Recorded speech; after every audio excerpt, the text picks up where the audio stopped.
Should men always be the providers in relationships? Let's talk about it. Listen, the truth is, being a provider does matter to a lot of men. Not even necessarily because women demand it, but moreover because it gives men a sense of purpose, a sense of value, a sense of identity, a sense of this is what I can bring to the table. This is how I can create. This is what I can do. And evolutionary psychology supports this. In most societies, men have been raised to tie their worth to what they can do physically and what they can give financially. But here's the catch in modern relationships, especially in 2025 and beyond. In today's world, some women out-earn men. Some out-hustle men financially. So when we stick to sort of outdated scripts of how men need to be in relationships, we ignore the deeper truths of what being a provider really means. A man can also provide stability,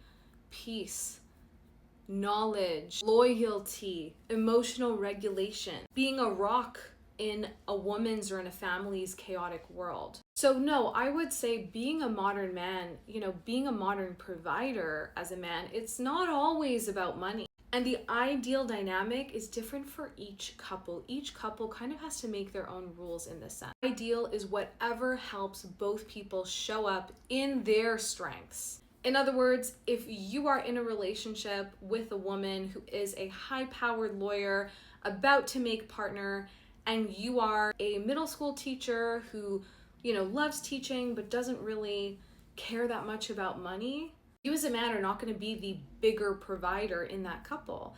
Now, it's important that you do have a job, that you do have your purpose. But if you have to decide who's going to stay home with the kids, maybe that'll look different than what other couples are doing, where the man goes out to work and the woman stays home. All this to say, you have to make the rules in your modern couple and in your modern love story. I'm very partial to approaching it less in terms of what society dictates and tells you that a woman and man should do, and more in terms of your own personal strengths. As a middle school teacher, would you be the better choice to stay home and raise your kid between 2 and 7 years old rather than have mom stay home, give up her spot as partner at the firm? There has to be that give and take in that discussion, and that discussion should be based on, yes, desires within your couple, yes, fantasies and imaginations of what it would be like, but also it needs to be based on strengths, your own personal strengths. Almost like you're sitting down at a company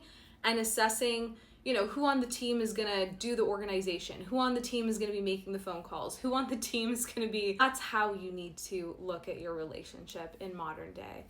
You need to make the rules for yourself.